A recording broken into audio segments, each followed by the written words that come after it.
இந்த ப்ராஜெக்ட்டுக்கு வந்து வள்ளலாரை சூஸ் பண்ணுறதுக்கு காரணம் ஏஎஸ் பன்னீர்செல்வம். அவர் தான் வந்து இந்த 200 இயர்ஸ் நீங்கள் அவர் முன்னாடியே என்கிட்ட வந்து இந்த நான் வந்து ஒரு 140 பல வேண்டும் எழுதி வச்சிருக்கேன், இந்த வேண்டுமெல்லாம் தொகுத்து வச்சிருக்கேன் அப்படின்னு. வள்ளலார் வந்து வேண்டும்ங்கிற வார்த்தையை வந்து நிறைய யூஸ் பண்ணியிருக்கார் பல சந்தர்ப்பங்களில் அவருடைய போயட்ரியில்.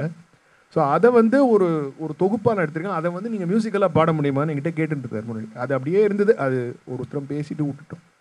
அப்புறம் இந்த ப்ராஜெக்ட் வந்தப்போ அவர் வந்து வள்ளலாரோட 200th இயர் நீங்கள் எதாவது பண்ணுறீங்களா அப்படின்னா சரி அப்படின்னு சொன்னேன். அப்போது ஷான் நாங்கள் தேர்வு பண்ணோம். ஸோ அதனால வந்து இந்த ப்ராஜெக்ட்டுக்காக நானும் ஆக்சுவலாக அவர் சொன்ன சில போயட்ரியை வந்து நாங்கள் படித்தப்போ கொஞ்சம் ஒரு ஒரு ஈர்ப்பு இருந்தது. ஒரு அவர் இவ்வளோ விஷயங்கள் சொல்லியிருக்காருங்கிறது எனக்கு தெரியாது. பிகாஸ் அவங்க வேலை பார்த்துட்டு இருக்கும்போது நாங்கள் அதை கேப்சர் பண்ணுறோம். ஸோ எங்களுக்கும் என்னென்னா ஏதாவது ஒரு சர்ப்ரைஸ் எலிமெண்ட் இந்த மாதிரி ஏதாவது ஜோக் அடிக்கும் போது அதெல்லாம் மிஸ் ஆகிடக்கூடாது. நாங்கள் அந்த டைமில் கேமரா அங்கே கேப்சர் பண்ணலன்னா மிஸ் ஆகிடும். ஸோ அவங்களும் அவங்களோட இயல்பை டிஸ்டர்ப் பண்ணாமல் நம்ம எவ்வளோ தூரம் கேப்சர் பண்ண முடியும், அதுதான் ப்ரிடாமினண்ட்டாக இருந்துச்சுன்னு நினைக்கிறேன். விஷயம் எனக்கு அவர் இருக்கிறதே தெரியாது. இவங்க 2 பேரும் வந்து அவர் கேமரா 4 கேமரா சுற்றிட்டு இருக்குமே தவிர நாங்கள் பண்ணுற வேலை பண்ணுறச்சு அவங்க இருக்கிறதே தெரியாது. இன்ஃபேக்ட் ராகவே அவர் சவுண்டு வச்சுன்னு சுற்றிட்டு இருப்பார், ஒரு ஹெட்ஃபோன்ஸ் வச்சுட்டு. எங்களுக்கு அவர் எங்கே இருக்கார் எங்கே வராருன்னு கூட தெரியாது. ராம்குமார் ட்ரம் அட்ஜஸ்ட் பண்ணுற மாதிரி இருக்கும், ஆனால் கீழே ஏதோ எடுத்துட்டு இருப்பாங்க சவுண்டு அந்த மாதிரி. ஸோ ரொம்ப அன்அப்ட்ரூசிவாக எங்களை வந்து வேலை பண்ண விட்டாங்க. அவர் சொன்ன மாதிரி கிட்டத்தட்ட 120 மணி நேரத்துக்கு மேலே அவங்கள்ட்ட ஃபுட்டேஜ் இருக்குது. அது எப்படி ஒரு 90 மினிட்ஸ்க்கு, இன்ஃபேக்ட் அதில் 45 மினிட்ஸ் தான் எங்கள் பார்ட்டு, மிச்சம் 45 மற்றவங்க பேசினது. ஸோ அது எப்படி குறுக்கினாங்கன்றது தான் ஒரு இது. பட் ரொம்ப ஒரு அருமையான ஒரு இந்த ஆல்பம் வந்து க்ரியேட் ஆகுது இல்லையா, இந்த இப்போ இசை சொன்னது தான் நம்ம அதை ஃபுல்லாகவே எல்லாத்தையுமே கேப்சர் பண்ணி. ஏன்னா இப்போ ஒரு 100 வருஷம் கழித்து வந்து இவங்க எப்படி ஒர்க் பண்ணாங்கன்னு தெரியாது, அதோட அவுட்புட் மட்டும் இருக்கும். இன்ச் பை இன்ச்சாக அவங்க என்ன ஒர்க் பண்ணாங்க தெரியாது. அதை ஃபுல்லாகவே ஒரு 120 மணி நேரம், அந்த 120 மணி நேரத்தையும் அவங்க வந்து உள்ளே ஏற்றிடணும். அது வந்து ஃப்யூச்சரில் எவ்வளோ நாளாக கழிச்சுனாலும் பார்க்க கிடைக்கணும் அப்படிங்கிறது அவங்களோட ஐடியா வந்தது. அந்த ஐடியாவோட நீட்சியாக வந்து டாக்குமெண்ட்ரி பண்ணலான்னு ஒரு ஐடியா அவங்களுக்கு தான் தோணியிருக்கு. ஸோ அதுக்கப்புறம் தான் கார்த்திக் வழியாக எனக்கு வந்தது.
அம்மன் முன்பு வடக்கை நோக்கியதான் உட்கார்ந்திருப்பாள், எதிரிகள் வடக்கிலிருந்து தான் வருகிறாள் என்று. இப்பொழுது அம்மனுக்கே குழப்பம், எல்லா திசையிலும் திரும்பி திரும்பி உட்காருகிறார்.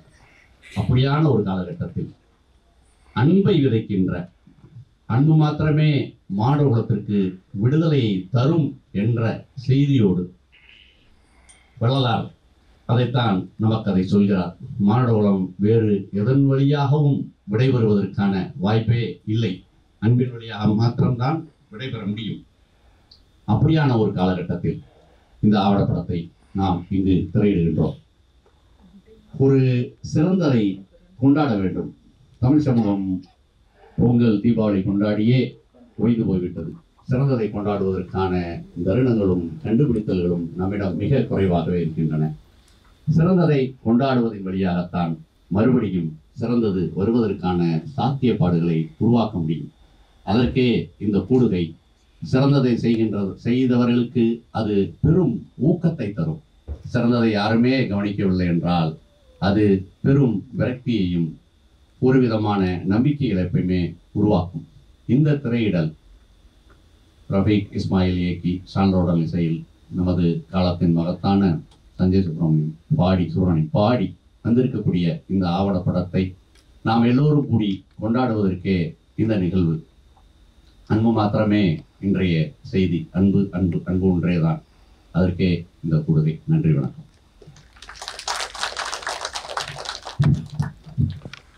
அடுத்து படக்குழுவினரோடு ஒரு கலந்துரையாடல். அவங்க 3 பேர் இங்கே இருக்காங்க. ரஃபீக், சஞ்சய், கார்த்திக் 3 பேர் இருக்காங்க.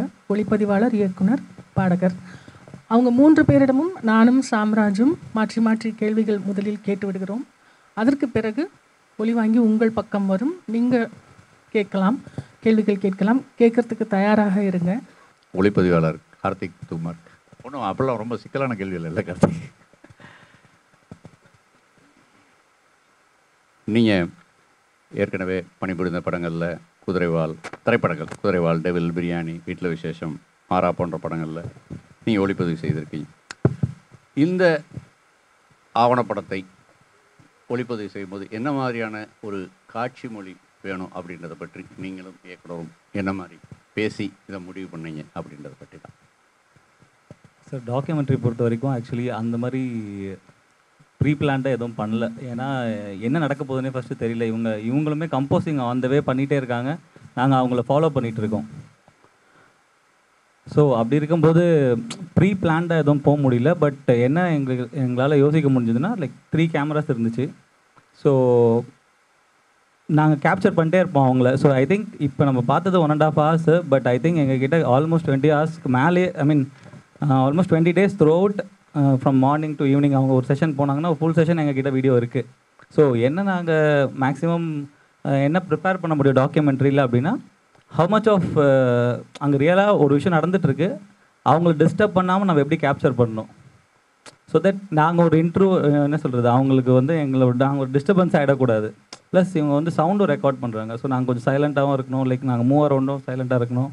ஸோ நேச்சுரலாகவே அந்த ப்ராஜெக்டை டிசைன் பண்ணிடுச்சு எங்களை வந்து. இதெல்லாம் தான் எங்களோட பாசிபிலிட்டிஸ். நாங்கள் நிறைய இப்போ வேறு ஒரு டாக்குமெண்ட்னா அதை கொஞ்சம் கேப்சர் பண்ண, அங்கே போய் இதை எடு அப்படிலாம் சொல்ல முடியாது. நம்ம அவங்கள டிஸ்கஸ் பண்ணிகிட்டு இருக்காங்க. ஸோ ப்ரிடாமினண்ட்டாக அவங்க தான் அவங்க வேலை பார்த்துட்டு இருக்கும்போது நாங்கள் அதை கேப்சர் பண்ணுறோம்.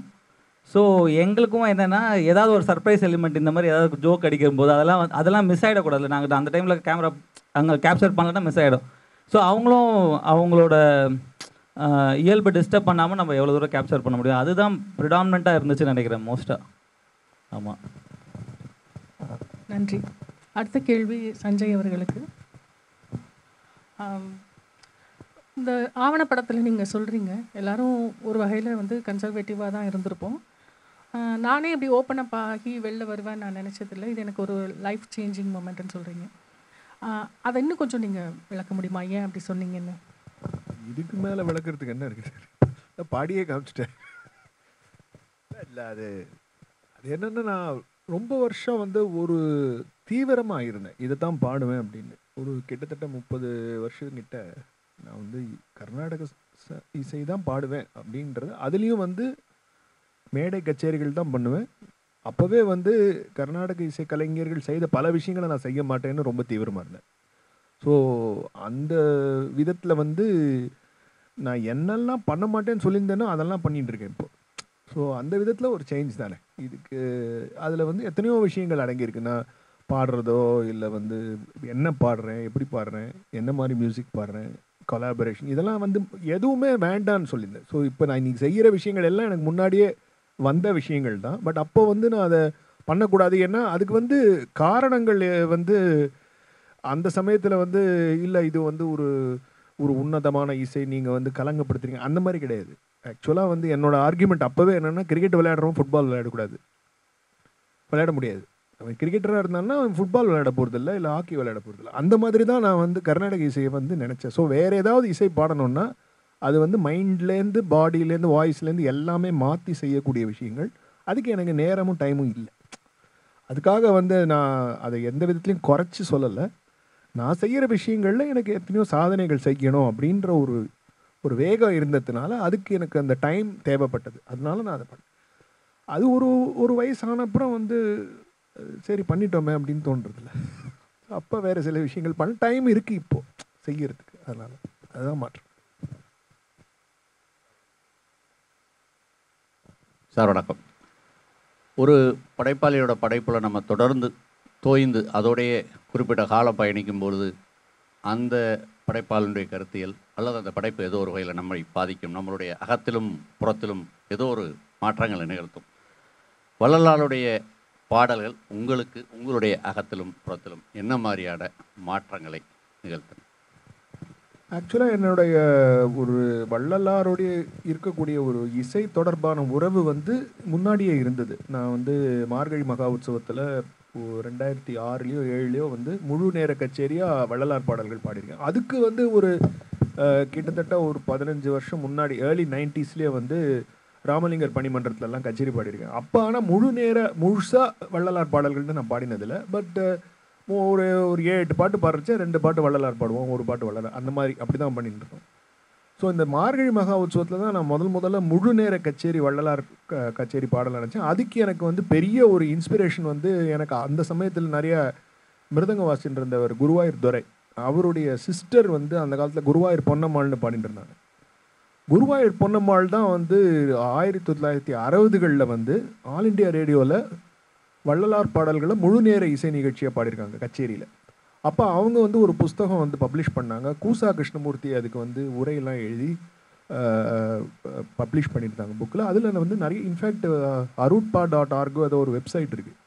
நான் அப்போ வந்து நான் இன்டர்நெட் காலத்தில் இதெல்லாம் தேடிட்டு இருக்கிறச்சு அந்த வெப்சைட்டில் வந்து இவங்க பாடின பாட்டெல்லாம் கேட்டு எனக்கு ரொம்ப பிடிச்சிருந்தது. அப்போ குருவாயூர் துரை வந்து எங்கள் வீட்டுக்கு கிரகப்பிரவேசத்துக்கு வந்து பாடினார், சும்மா ஒரு 1 மணி நேரம். அப்போ வந்து அவர் அந்த அப்பா நான் வேண்டுதல் கேட்டு அருள் புரிதல் வேண்டும் அப்படிங்கிற அருப்பா பாடிட்டு ஒருமையுடன் இந்த 2ம் பாடினார். அது எனக்கு ரொம்ப பிடிச்சி போய் அவர்கிட்ட கேட்டப்போ அவர் அந்த புஸ்தகத்தை என்கிட்ட கொடுத்து இதை பாரு நீ அக்கா எல்லாம் பாடியிருக்கா அப்படின்னு சொல்லி சொன்னார். ஸோ அப்படி தான் எனக்கு முதல்ல அதை அந்த ஒரு அறிமுகம். அது தவிர 1-2 பாட்டு அந்த பிற்றதாயத்தனை அதெல்லாம் வந்து முன்னாடியே பாடுவோம், கச்சேரிகளில் பாடக்கூடிய.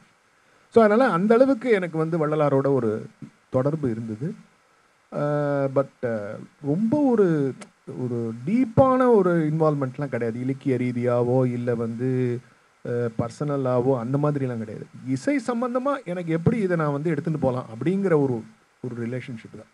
அப்படி பாடுறச்சே இப்போ கச்சேரியில் பாடுறதுக்கு எனக்கு எது சௌரியமாக இருக்கும், எது எப்படி பாட முடியும் அப்படின்னு தான் நான் அதை வச்சுன்னு வந்தேன். இந்த ப்ராஜெக்ட்டுக்கு வந்து வள்ளலாரை சூஸ் பண்ணுறதுக்கு காரணம் ஏஎஸ் பன்னீர்செல்வம். அவர் தான் வந்து இந்த 200 இயர்ஸ் நீங்கள் அவர் முன்னாடியே என்கிட்ட வந்து இந்த நான் வந்து ஒரு 140 பல வேண்டும் எழுதி வச்சுருக்கேன், இந்த வேண்டுமெல்லாம் தொகுத்து வச்சுருக்கேன் அப்படின்னா. வள்ளலார் வந்து வேண்டும்ங்கிற வார்த்தையை வந்து நிறைய யூஸ் பண்ணியிருக்கார் பல சந்தர்ப்பங்களில் அவருடைய போய்ட்ரியில். ஸோ அதை வந்து ஒரு தொகுப்பாக நான் எடுத்திருக்கேன். அதை வந்து நீங்கள் மியூசிக்கலாக பாட முடியுமான்னு என்கிட்ட கேட்டுருக்கார் முன்னாடி. அது அப்படியே இருந்தது, அது ஒருத்தரம் பேசிட்டு விட்டுட்டோம். அப்புறம் இந்த ப்ராஜெக்ட் வந்தப்போ அவர் வந்து வள்ளலாரோட 200th இயர் நீங்கள் எதாவது பண்ணுறீங்களா அப்படின்னா சரி அப்படின்னு சொன்னேன். அப்போது ஷான் நாங்கள் தேர்வு பண்ணோம். ஸோ அதனால் வந்து இந்த ப்ராஜெக்ட்டுக்காக நானும் ஆக்சுவலாக அவர் சொன்ன சில போயட்ரி வந்து நாங்கள் படித்தப்போ கொஞ்சம் ஒரு ஈர்ப்பு இருந்தது. அவர் இவ்வளோ விஷயங்கள் சொல்லியிருக்காருங்கிறது எனக்கு தெரியாது. பிகாஸ் ஏதோ மேலோட்டமாக தெரியுமே தவிர ரொம்ப டீப்பாக இப்போவும் ரொம்ப டீப்பாக தெரியாது. பட் கொஞ்சம் படித்தோம். ஸோ அவ்வளோதான். அந்த மாதிரி அந்த விதத்தில் அவரோட ரெலவன்ஸ் இப்போ எல்லோரும் பேசின மாதிரி தான் அங்கே சொன்னது விஷயங்கள். இன்ஃபேக்ட் சில விஷயங்கள்லாம் படத்தில் இவர் காமிச்சப்பறம் தான் எனக்கே தெரியும். நானே அதை பார்த்ததில்லை, படத்தை பார்க்குறச்சே தான் எனக்கு தெரியும் ஃபஸ்ட்டு டைம் போன வருஷம். ஸோ அதனால் அப்படி தான் எனக்கு. உங்களுக்கு தான் அடுத்த கேள்வியும். ஷான் ரோல்டனுடனும் ரஃபீக்குடனும் பயணித்தது எப்படி இருந்தது? ஷான் நான் வந்து அவன் எங்கள் வீட்டு பையன் மாதிரி. ஸோ அதனால் குழந்தையிலேருந்து தெரியும். அதனால் நான் எந்த லிபர்ட்டி வேணாலும் அவன்கிட்ட எடுத்துக்கலாம். நான் ரொம்ப நேசிக்கக்கூடிய ஒரு இசையமைப்பாளர். எனக்கு ரொம்ப பிடிக்கும் அவனுடைய ஒரு சென்ஸ் ஆஃப் ஈஸ்தட்டிக்ஸ், மியூசிக் எல்லாமே எனக்கு ரொம்ப பிடிக்கும். ரொம்ப நல்ல பையன்.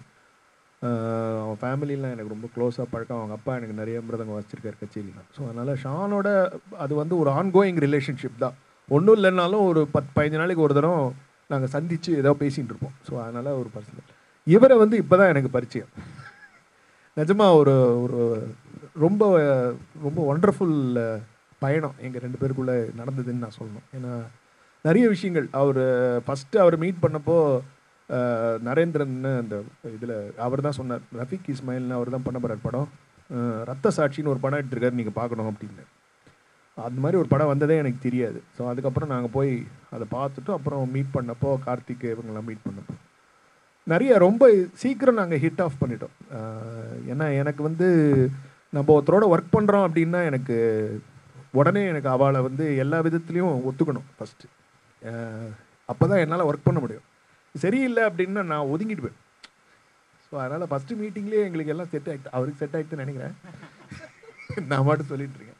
பட் ரொம்ப ஈஸியாக செட் ஆகிட்டு நிறைய விஷயங்கள். அதனால் ஒர்க் பண்ணுறச்ச பாதி விஷயங்கள் எனக்கு அவர் இருக்கிறதே தெரியாது. இவங்க 2 பேரும் வந்து அவர் கேமரா 4 கேமரா சுற்றிட்டு இருக்குமே தவிர நாங்கள் பண்ணுற வேலை பண்ணுறச்ச அவங்க இருக்கிறதே தெரியாது. இன்ஃபேக்ட் ராகவே அவர் சவுண்டு வச்சுன்னு சுற்றிட்டு இருப்பார், ஒரு ஹெட்ஃபோன்ஸ் வச்சுட்டு. எங்களுக்கு அவர் எங்கே இருக்கார் எங்கே வராருன்னு கூட தெரியாது.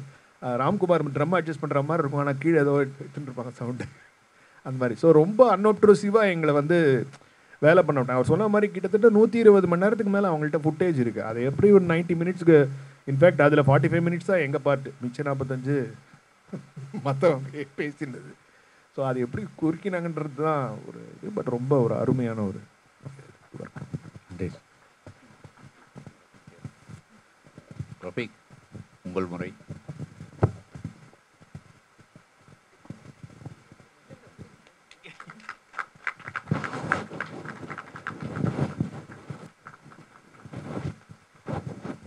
இவரை பக்கத்தில் வச்சுட்டு நீங்கள் எனக்கு போடுறீங்க, அநியாயமாக இருக்கு. ரஃபீக், நீங்கள் அன்பனும் பெருவழிக்கு முன்னாடி ரத்த சாட்சி பண்ணுறீங்க. ரத்த சாட்சி வேறொரு உலகம், ரத்தம் வேறொரு சித்தாந்தம், அப்படியான ஒரு சினிமா. அன்பனும் பெருவழி ஆவணப்படம், அது வள்ளலாருடைய பாடல்கள், அதுக்குள்ளே ஒரு ஆன்மீகம் இருக்குது. அப்போ இந்த ரெண்டுக்குமான உங்களுடைய இதிலிருந்து இதற்கு நீங்கள் பயணப்படுவதுன்னு ஒன்று இருக்கு இல்லையா? அப்போ அந்த ரத்த சாட்சியிலிருந்து அன்பனும் பெருவழியை நோக்கி வந்து சேர்ந்ததுன்னு ஒன்று இருக்கு இல்லையா? அந்த பயணம் பற்றி சார் ரெண்டுமே ஒரே படம் தான் சார். அல்ல அது சரி. ஆமாம், அந்த அப்பு தான், அது அப்பும் வள்ளலார் தான். அதுவும் ஒரு மேன்மையான ஒரு அன்பை பற்றி தான் பேசுது. இந்த மானுடத்து மேலே உள்ள பெரிய ஒரு ததும்பி நிறைகிற அன்பு தான் அவன் வந்து தன்னோட உயிரை கொடுக்குறதா நான் நினைக்கிறேன். ஸோ சரி ரொம்ப ஒரே விதமாக தான் நான் பார்க்குறேன். ஸோ அந்த நேரத்தில் நடந்திருக்கு ரெண்டுமே. ரஃபீக், நீங்கள் பொதுவாக வரும் எனக்கு மேடையில் பேச தெரியாதுன்னு சொல்லுவீங்க, ரொம்ப நல்லாவே பேசுகிறீங்க, ரொம்ப நல்ல பதிலும் கூட. எந்த ஒரு நல்ல கலைப்படைப்பும் வந்து அது நிகழ்த்தப்படும் போது அல்லது அதோட ப்ராசஸில் நமக்குள்ள நிறைய மாற்றங்களை உருவாக்கும். அப்படி அன்பனும் பெருவழி உங்களுக்குள்ள எப்படியான மாற்றங்களை உருவாக்குச்சு? இந்த டீம் வந்து முதல்ல விக்னேஷ், கிருஷ்ணபிரியா, நரேந்திரன் அவங்கள சொல்லணும். ரொம்ப வினோதமான ஒரு டீம். அதாவது நம்ம இங்கே உள்ள எல்லா படைப்பாளிக்கும் கிடைக்க வேண்டிய ஒரு டீம், அந்த மாதிரி ஒன்று. அவங்கன்னு சொல்ல, அந்த மாதிரி ஒரு டீம் வந்து எல்லோரும் கிடைக்கணும். நீங்கள் இதில் ஒர்க் பண்ண எல்லாருக்கும், இப்போ சார் இருக்கார், அவருக்கான ஒரு ஃப்ரீடம் இருக்கும். இப்போ அந்த ஆர்ட் ஒர்க்கு மேலே நாங்கள் எந்த கொஸ்டினும் வைக்க மாட்டோம். வள்ளலாரை பற்றி நாங்கள் ஒரு இது சொல்கிறோம், சார் இது மாதிரி ஒரு ஆர்ட் ஒர்க் வேணும், எங்களுக்கு வந்து உங்களுடைய ஸ்டைலில் ஒன்று வேணும்னு கேட்குறோம். அவர் அதை பண்ணுறாரு, ஆனால் அதுக்கான மொத்த ஃப்ரீடமும் அவருக்கு இருக்கும். அதை நாங்கள் கேப்சர் பண்ணுவோம், அவ்வளோதான். ஸோ இப்போ சஞ்சய் சார் இருக்காருன்னா அவர் இது ஆக்சுவலாக இது அவரோட ஒர்க் தான் கம்ப்ளீட்டாக. சஞ்சய் சாரை சென்ட்ரிக்காக வச்சு தான் அந்த ஒர்க் ஃபுல்லாகவே நிகழ்ந்திருக்கு. ஷான், நாங்கள் எல்லாருமே வர்றது அதுக்கப்புறம் தான் வரோம். ஸோ இருந்தாலும் வந்துன்னா எல்லாருமே வந்து அவர் மட்டும் இல்லை, எல்லாருமே அந்த ஃப்ரீடத்தை ஃபீல் பண்ணியிருப்பாங்க. ஸோ அவங்களுடைய ஆர்டிஸ்டிக் எக்ஸலன்ஸ் வந்து எவ்வளோ கொடுக்க முடியுமோ அவ்வளோ கொடுக்கறதுக்கான ஒரு ஸ்பேஸ் வந்து அங்கே இருந்தது. ஸோ அதை வந்து ஃபஸ்ட் டைம் ஃபீல் பண்ணேன் நான் இந்த ப்ராஜெக்டில். எல்லா ப்ராஜெக்ட்லேயுமே ஒரு ரெஸ்ட்ரிக்ஷன் இருக்கும்.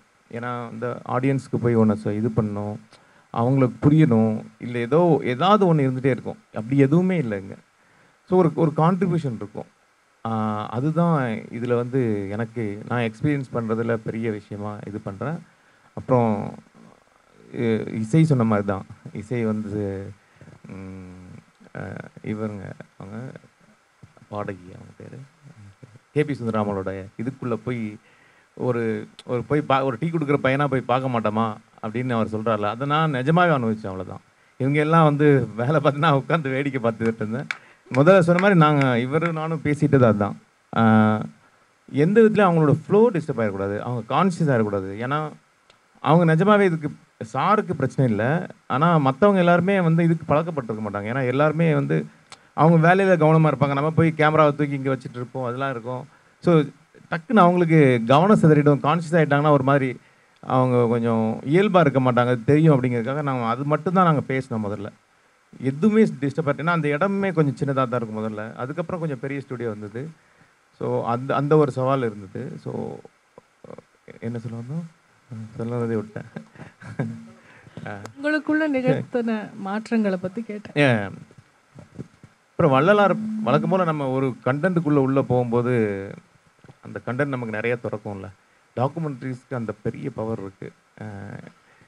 இங்கே இருக்கக்கூடிய இயக்குநர்கள் யாராவது வந்து தான் நான் சொல்கிறேன், டாக்குமெண்ட்ரிஸ் இயக்கி பாருங்கள், உங்களுக்கு அதுதான் பெரிய ஒரு திறப்பை கொடுக்கும். வள்ளலாரை பற்றி நீங்கள் என்ன தான் இது இப்போ ஒரு 1.5 மணி நேரம் படிக்கலாம், இல்லை இந்த படம் பார்க்கலாம். ஆனால் நீங்கள் இந்த ஒவ்வொருத்தரும் பேசுனது ஒரு பெரிய டைம் பேசியிருப்பாங்க. அதை தாண்டி அவங்களோட நம்ம உரையாடி இருப்போம் நிறையா விஷயங்கள்.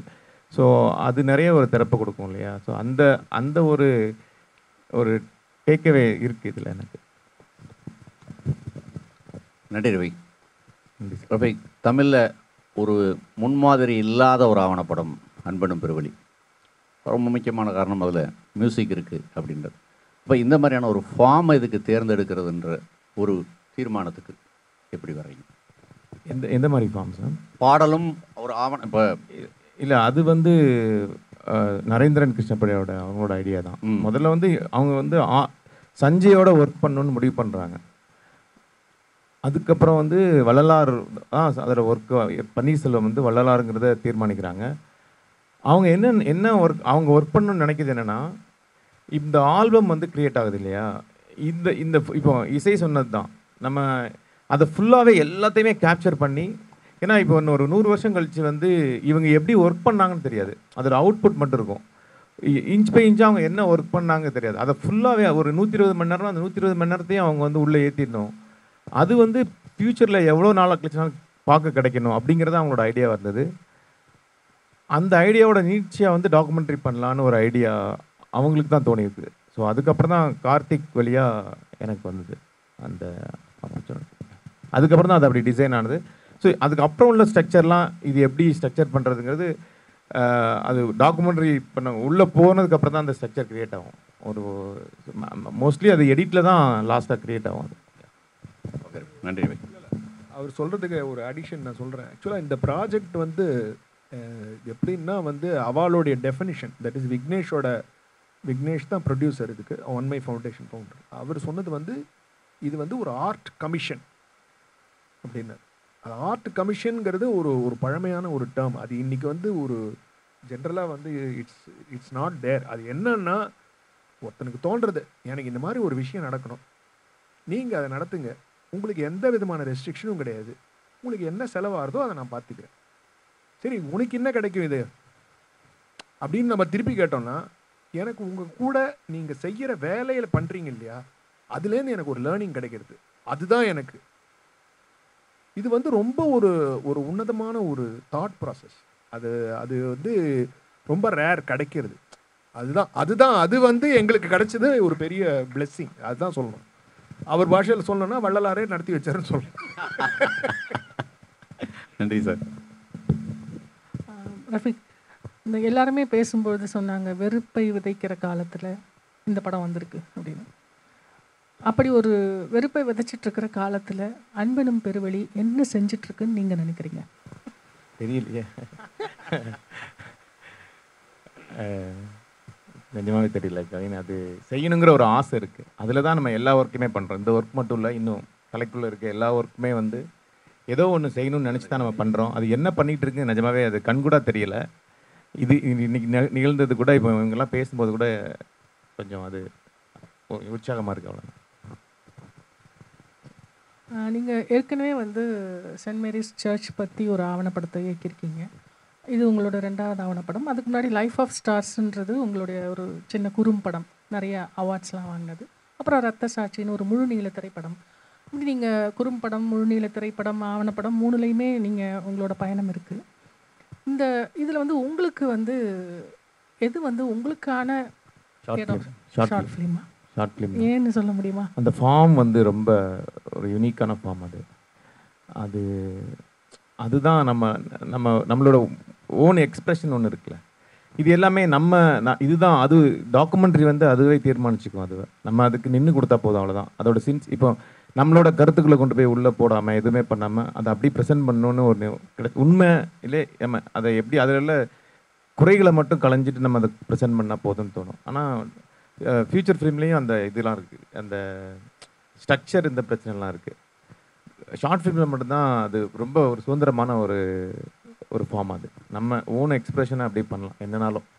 அந்த ஒரு போயம் மாதிரின்னு வச்சுக்கோங்க. போயம் ஏன் பிடிக்கும் எல்லாத்த விட லிட்ரேச்சரில் வந்து நமக்கு போயம் தானே ஒரு உச்சகட்டமான ஒரு ஆர்ட் ஃபார்மாக இருக்குது. அது மாதிரி ஃபிலிமில் வந்து ஷார்ட் ஃபிலிம் தான். நன்றி நன்றி ரஃபீக்.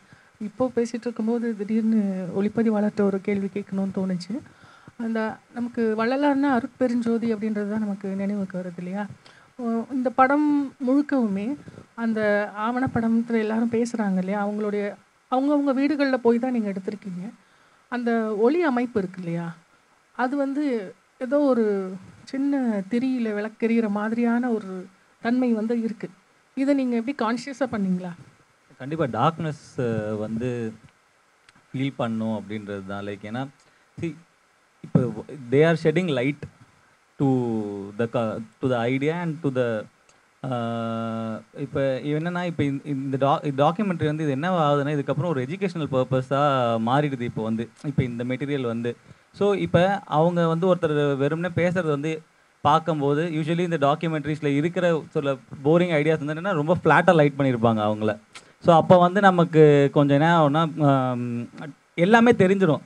ஸோ நீங்கள் அங்கே தான் பார்த்துட்டு இருப்பீங்க, அவங்க என்ன சொல்கிறாங்கன்றதை கேட்காம கொஞ்சம் நேரம் கழிச்சு அதெல்லாம் பார்த்துட்டு உட்காந்துட்டு இருப்போம்.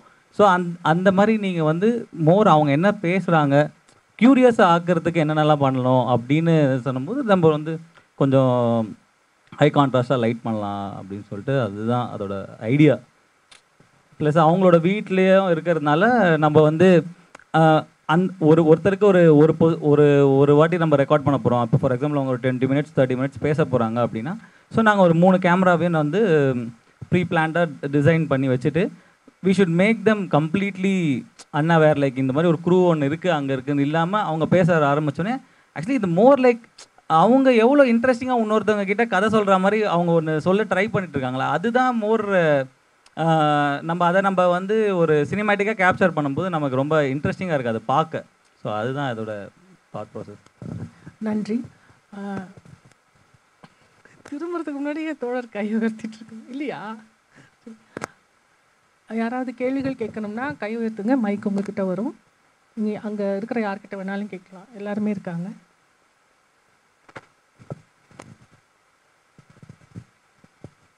அப்புறம் முக்கியமான விஷயம், கேள்வியாக மட்டும் கேளுங்க, ஒப்பீனியன் வேண்டாம். அதை நான் முதலே சொல்லுவேன். ஏன்னா நிறைய கேள்வி பதில் செஷனில் வந்து ஒப்பீனியன் நிறைய சொல்லிகிட்டே இருப்போம் இல்லையா, அவங்கக்கிட்டே நம்ம நிறைய வாங்கிக்கலாம் அவங்க பேசும்போது.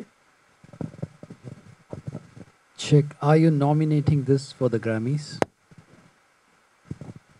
No, we sent it, it wasn't nominated. We sent it. வேற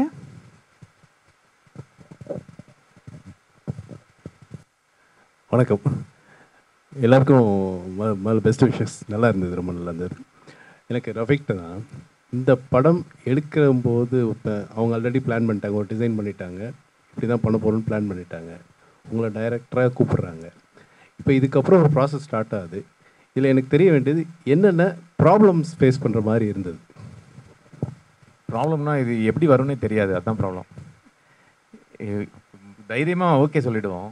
ஆனால் இது இப்போ நாங்கள் இப்போ லைட்டிங் பற்றி பேசுகிறோம்ல, நிறைய பேசியிருப்போம், அபத்தமாக நிறைய பேசியிருக்கோம், பேசிகிட்டே இருப்போம்ல. அது என்னென்னா இது வந்து வள்ளலார் வந்து லைட்டு நம்ம எல்லா வீட்லேயும் வந்து ஒரு விளக்கு மாதிரி வைக்கலாம் அப்படின்னு பேசியிருப்போம். ஆனால் அது ஒரு அபத்தமான ஒரு ஐடியான்னு திருப்பி விட்டுருவோம். ஆனால் அந்த சென்ஸ் உள்ளே வந்துடும். இப்போ இந்த லைட்டிங்க்கெலாம் காரணம் என்னென்னா, சரி அப்படி வைக்கலான்னா இப்படி மைண்டில் ஒரு இமேஜ் கிரியேட் ஆகுதுல்ல. ஸோ இந்த மாதிரி நிறையா பேசி தான் டாக்குமெண்ட்ரி உள்ளே போயிட வேண்டியதுதான். பயம் இருந்துகிட்டே இருக்கும் கடைசி வரைக்கும். ஒன்ஸ் ஃபுட்டேஜ் வந்தோடனே ஒரு தைரியம் வந்துடும், ஓகே இந்த இடத்துல ஓகே ஒரு ஃபார்மெட் வந்துடும் அப்படின்னு சொல்லிட்டு அதுக்கப்புறம் நிறைய விஷயங்கள் முக்கியமாக இந்த சந்துரு சாரோடைய விஷயங்கள்லாம் ரொம்ப அவரோட அந்த தீர்ப்பு வந்து பயங்கர முக்கியமான தீர்ப்பு அது. கிட்டத்தட்ட ஒரு டாக்குமெண்ட்ரி மாதிரி இருக்கும் அந்த தீர்ப்பு. ரொம்ப ஒரு ஒரு லிட்ரேச்சர் இது மாதிரி இருக்கும் அந்த இது. ஸோ அதெல்லாம் உள்ளே கொண்டு வரலாம்னு நினச்சோம். அப்புறம் ஸ்ரீலலிதா ராமன் சொல்லிட்டு வள்ளலார் பற்றி ரொம்ப முக்கியமாக ஒரு ஸ்காலர் ஒரு ஒர்க் பண்ணியிருக்காங்க இங்கிலீஷில். ஸோ அவங்களுடைய இன்டர்வியூ உள்ளே வரணும்னு நினச்சேன் முக்கியமாக. ஸோ அதெல்லாமே வராமல் போச்சு சில விஷயங்கள்லாம். ஸோ அந்த மாதிரி நம்ம மிஸ் ஆகிறது நடக்கும். பட்டு உள்ளே போய் ஒர்க் பண்ண வேண்டியதான். நிறைய பிளானிங்காக ஸ்டெப் பை ஸ்டெப்பாக பண்ணிகிட்டே போகணும். டெய்லி பேசி ஒன்று ஒரு ஐடியாவாக மாறிட்டே இருக்கும். அதுக்கு நம்ம ஒப்பு கொடுக்கும்போது இது வந்து சேருங்கிறது தான். டாக்குமெண்ட்ரி கடைசியாக நமக்கு எடிட்டில் தான் ஆரம்பிக்கவே செய்யும். அது வரைக்கும் நம்ம ஏதாவது கலெக்ட் பண்ணிகிட்டே இருக்கணும். ரொம்ப நல்லா இருந்தது. எனக்கு இந்த கேள்வி கேட்கணுமா என்னன்னு தெரில, என்னோட தலைமுறை கேட்குறேன். அவருடைய மறைவு வந்து இன்னைக்கு வரைக்கும் ஒரு மர்மமாகவே இருக்கு. அதை நீங்கள் இதை சொல்லியிருந்தா எங்களை மாதிரி ஆளுக்கெல்லாம் ஒரு நல்ல ஒரு விழிப்புணர்வாக இருக்கும்னு நினைச்சிருக்கேன். தெரியாது, யாருக்குமே தெரியாது. அது மர்மம். அது அவ்வளோ அழகாக இருக்கு அது. இல்லை அவர் உள்ளே போனார், ஆவியாக வந்துட்டாருன்னு தான் புக்கில் எழுதுகிறாங்க. அது ஆங்கிலேயர்கள் வந்து அதை எழுதி வச்சுட்டு போயிட்டான்னு சொல்கிறாங்க. அதுதான் புத்தகத்தில் வந்துக்கிட்டே இருக்குது. இல்லை, ஒவ்வொருத்தரும் ஒவ்வொரு விதமாக எழுதுகிறாங்க. பிரேம் ரமேஷ் ஒரு கதை கூட எழுதியிருக்கிறாரு. எல்லாமே நல்லா இருக்குது ஆக்சுவலாக. அது ரொம்ப அழகாக இருக்குது. ஒரு ஒரு பொயிட்டுக்கு இந்த மாதிரியான ஒரு எண்டு இருக்குல்ல, பொயிட்டிக்காக இருக்குது. அதனால் நம்ம அதை டிஸ்டர்ப் பண்ண வேணாங்கிறது தான். அது இன்னும் தொடரும் போல இருக்கு. அதனால் வேறு யாருக்கும் கேள்விகள் இருக்கா? இல்லைன்னா நம்ம முடிச்சிடலாம். சரி, இயக்குனர் ரஃபீக்குடைய ஏற்புரை.